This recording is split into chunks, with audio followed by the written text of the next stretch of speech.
tem 14 proposições aqui no Legislativo aqui do Tribunal de Justiça.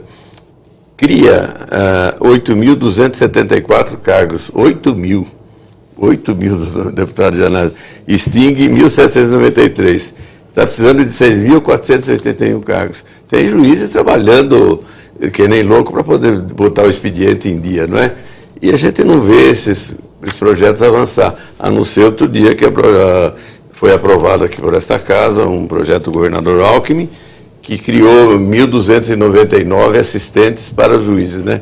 Funcionários ligados aos fóruns, trabalhistas, tem que ter uma certa exigência, OAB e tudo mais, né? Então a gente fica preocupado, nunca não sou advogado, mas eu fiquei pasmo de ver tudo isso aqui. Como zerar esse passivo? Como zerar esse passivo, doutor Janazzi, né? Com certeza. Por favor, doutor Nalini. O tribunal, ele sofre também a interrupção por causa das gestões que são relativamente curtas, né? Sim. Uma gestão de 2 anos. O que tem acontecido é que a sucessão, ela vinha até o momento, a eleição do Ivan Sartori foi uma surpresa, eu acho que todo o Brasil acompanhou isso, tanto que a nossa eleição, a dele e a minha, a eleição foi impugnada junto ao Conselho Nacional de Justiça, porque, por incrível que pareça, a LOMAN, que é aquela Lei Orgânica da Magistratura Nacional, que quando foi editada em 1979, ela foi considerada a camisa de força do juiz brasileiro, porque ela era fruto do pacote de abril, da emenda 7 de 77, ela está vigorando até hoje, quantos anos depois de ter sido promulgada. É inadmissível que ela tenha sido considerada recepcionada pela Constituição Cidadã. Não é? Precisa de um novo estatuto, então. 9 anos depois da Lei Orgânica da Magistratura, quando o país saía do autoritarismo, a Constituição trouxe um quadro novo. Entretanto, o Supremo, que tem a incumbência, a atribuição, a obrigação de iniciar o Estatuto da Magistratura, 24 anos depois da Constituição, não conseguiu elaborar essa lei. Mudam os relatores, aí o ministro se aposenta, não vai essa lei para o Congresso. Com isso, nós temos uma regra de eleição que é assim, podem ser presidente, vice-presidente e corregedor-geral da Justiça, os 3 desembargadores mais antigos. Né? E com isso, o que acontece? Nós, quando vamos chegando ao final de carreira, nós estamos cansados, nós estamos extenuados. A vida de juiz não é simples, porque o juiz assimila um pouco, ou às vezes muito, da angústia de um processo. Ninguém vai à justiça com coisas leves, agradáveis. São compromissos rompidos, são obrigações descumpridas, são promessas esquecidas, são falcatruas, são crimes. Então, quando chega alguma coisa à justiça, ela vem carregada de algo que mostra a falta de ética, a falta de moral, a falta de responsabilidade das pessoas. E o juiz, trabalhando diuturnamente com isso, ele fica totalmente contaminado, ele fica angustiado. Nós nunca pensei em encontrar, e hoje eu encontro na corregedoria, um número elevado de juízes com depressão, com síndrome de pânico, com problemas psicológicos, que eles não querem enxergar que seja problema psicológico, eles não querem se tratar, eles acham que é alguma coisa natural do desempenho do cargo. Imagine então um desembargador com 68, 69 anos, ele é eleito para ser presidente do tribunal, ele vai cuidar de desanuviar-se, ele vai percorrer as comarcas onde ele serviu, ele vai inaugurar varas, ele vai receber homenagens, títulos de cidadania, e não tem projetos. Não é? Porque o projeto administrativa. O projeto dele é se aposentar. Não é? Então, isso fazia com que a cada sucessão o presidente reinventasse a roda. Parava todo o procedimento, todos os projetos do seu antecessor e começava outro, através dos seus assessores, do pessoal que ele leva. Isso faz com que o tribunal não saiba exatamente como ele precisa ser administrado. Então, hoje nós temos uma perspectiva nova. há um presidente que foi eleito contrariando todas as expectativas, era uma candidatura de protesto contra um presidente nobilíssimo e excelente, mas que teria apenas 6 meses de mandato. Os desembargadores mais jovens acharam que 6 meses haveria uma interrupção e não seria saudável, e despejaram o seu voto no Ivan Sartori, que é jovem, né, que teria, se ele permanecer na magistratura, mais 15 anos de exercício funcional, que não é normal. Normalmente o presidente sai para se aposentar. Então, com ele, nós podemos pensar em rever e fazer um planejamento grande, um planejamento a longo prazo e que seja convincente para mostrar ao governo que as metas do judiciário vão continuar, a despeito de haver uma troca de presidente, não é?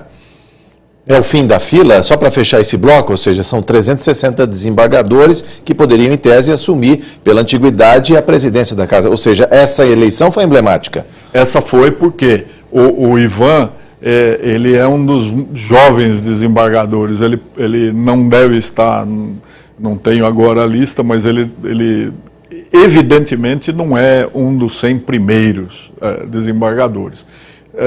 E a eleição dele foi uma surpresa. E eu também não era o terceiro para ser corregedor, não é? Eu estou lá na casa dos 30 mais antigos, tanto que um dos desembargadores, o mais antigo, representou o CNJ pretendendo invalidar a nossa eleição, dizendo que ela desatendeu a lei orgânica da magistratura. Mas o CNJ analisou e verificou que, à medida em que os demais não se candidataram, eles desistiram. E, portanto, eu era, sim, um dos 3 mais antigos. Era o terceiro mais antigo para poder ser eleito. E o Ivan era o segundo mais antigo. Como é uma lista tríplice, ele pôde ser eleito, né? E eu acredito muito que nós estejamos a viver uma nova fase da Justiça Comum de São Paulo. Sobre essa nova fase, vamos falar mais no próximo bloco do Arena Livre, que volta em instantes.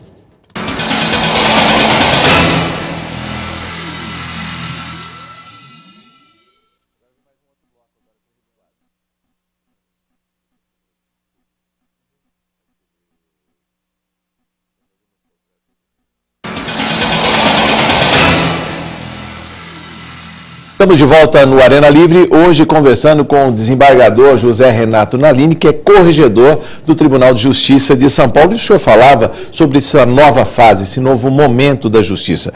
A ousadia de conversar pelas redes sociais, o Corregedoria Já no Facebook, o senhor tem blog. Como é esse diálogo com a sociedade, esse diálogo direto, sem intermediação? Jorge, eu acho que esse é um fenômeno que todos estão percebendo. Você veja que o Obama conseguiu tornar viável a candidatura dele à presidência quando ele era um senador pouco conhecido na América inteira, através das redes sociais, mantendo contatos. A Primavera Árabe, nós temos condições de verificar que governos caem através desse contato. Aquela blogueira de Cuba, ela conseguiu fazer com que o mundo prestasse atenção nela e o governo aos poucos está abrindo espaço. Por que não nós, que somos o segundo país mais ligado às redes sociais, não vamos nos servir disso para fazer com que as pessoas acordem por uma cidadania ativa, não é? Então, no limite das minhas possibilidades, eu faço com que as pessoas se animem a participar da discussão da justiça.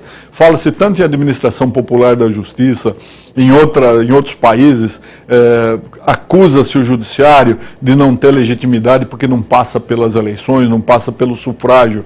Uma forma de você legitimar o judiciário é fazer com que ele seja transparente, com que as pessoas tenham acesso, não é? Então, todas as pessoas que recorrem ao Corregedoria Já ou entram no meu Twitter, no meu Facebook pessoal, eu respondo a elas, por mais que sejam críticas, às vezes, baseadas em um ressentimento, porque uma causa não ganhou procedência, não foi vencedora, né? Mas é muito importante. A transparência é um grande respirador que faz com que nós melhoremos as nossas atitudes. Quantas vezes nós recebemos queixas que nós vamos verificar são procedentes e a gente pode corrigir. Com isso nós vamos aperfeiçoando a justiça sem necessidade de traumatismos, né? Com medidas tópicas. E nós também estamos pisando o chão da fábrica, como se diz. Ou seja, o juiz tende a ficar isolado, porque a decisão é fruto de uma reflexão solitária, ele é consciência, ele é Constituição.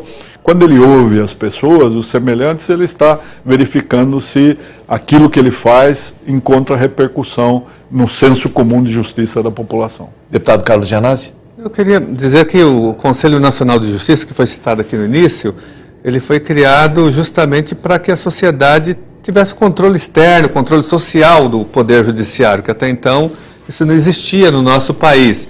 E a corregedora Eliana Calmon fez duras críticas ao TJ aqui de São Paulo, dizendo que era um tribunal extremamente autoritário, né, que, enfim, que não havia transparência, que não havia controle social aqui do TJ de São Paulo. Eu queria saber como que a corregedoria, eu sei que o senhor está assumindo agora, mas a corregedoria tem de fato instrumentos e tem feito um trabalho de punir juízes corruptos, juízes que vendem sentenças, juízes que abusam da sua autoridade, que cometem assédio moral e até assédio sexual, porque nós recebemos essas denúncias aqui na Assembleia Legislativa também.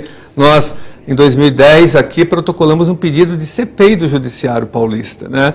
A partir de várias denúncias que nós recebemos da Sojures, das entidades representativas do Judiciário, naquela histórica greve de 2010, quando nós tivemos um contato com as mazelas do Judiciário.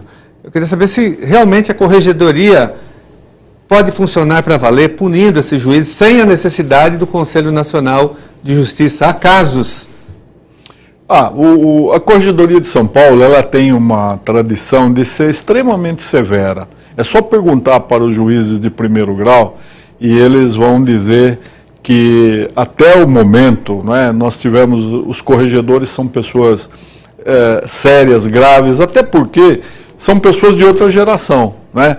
Pessoas que têm uma concepção de moral muito mais apegada ao conservadorismo, até eu diria anacrônica, não é?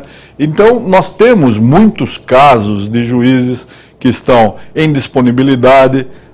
Disse, a disponibilidade não é pena, continua a perceber proporcionalmente. Ocorre que nós trabalhamos com as penas da LOMAN, nós não fazemos lei. Então, o máximo que nós podemos fazer em relação a um juiz faltoso é aposentadoria compulsória ou disponibilidade proporcional. E costuma-se interpretar a disponibilidade como uma pena mais gravosa, porque o juiz fica com as limitações, ele não pode fazer outra coisa, enquanto que a aposentadoria compulsória daria a ele a oportunidade, eventualmente, até de advogar, não é? Então, a pena da disponibilidade é o máximo que nós aplicamos. Há muitos juízes em disponibilidade. O que pode ter levado a algumas pessoas a entenderem que a corregedoria não atua é o fato de que o sigilo em relação ao nome do juiz era mantido até recentemente. Só agora é que o Supremo, por provocação do CNJ, em todo esse pequeno entreveiro, resolveu tornar transparente. As nossas sessões do órgão especial do Tribunal de Justiça, que são as quartas-feiras, elas têm horário para começar, não tem para terminar, são sessões em que, administrativamente, nós levamos a abertura de processos contra juízes, há inúmeros processos em curso, né? E a corregedoria, em relação ao primeiro grau, funciona mesmo. Em relação ao segundo grau, o corregedor é o órgão especial do Tribunal de Justiça, por iniciativa do presidente do tribunal. O CNJ, é interessante que haja esse órgão, porque hoje as pessoas podem recorrer diretamente ao CNJ, é comum. Entra, né, na página do CNJ e faz a sua petição. Faz, e faz denúncia, faz... Agora, o CNJ, toda vez que há uma denúncia, por exemplo, contra juiz de São Paulo ou contra um cartório extrajudicial, porque nós também fazemos a corregedoria dos extrajudiciais, de tabelionatos, registros de imóveis, títulos e documentos, todos os cartórios extrajudiciais, quando entra lá alguma denúncia em relação a São Paulo, a corregedora imediatamente remete esse expediente aqui para que a corregedoria local examine e fica a cobrar, não é, a cada 30 dias, perguntando qual é a solução. Eu mesmo tenho feito inúmeros processos assim, procedimentos, e muitas vezes eu arquivo porque são coisas que são ressentimentos naturais de quem perdeu uma causa, né? Todas as questões graves são apuradas e nós levamos ao órgão especial a proposta de abertura de processo administrativo, quando o juiz terá toda a possibilidade de defesa, um contraditório, etc.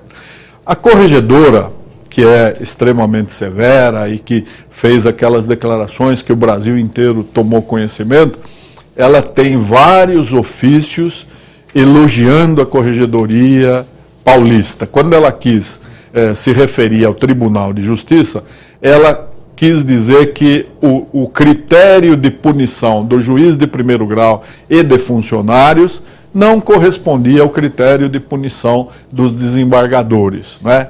Mas é fácil compreender que aquele que chegou ao último grau de jurisdição, ele tem menos condições de se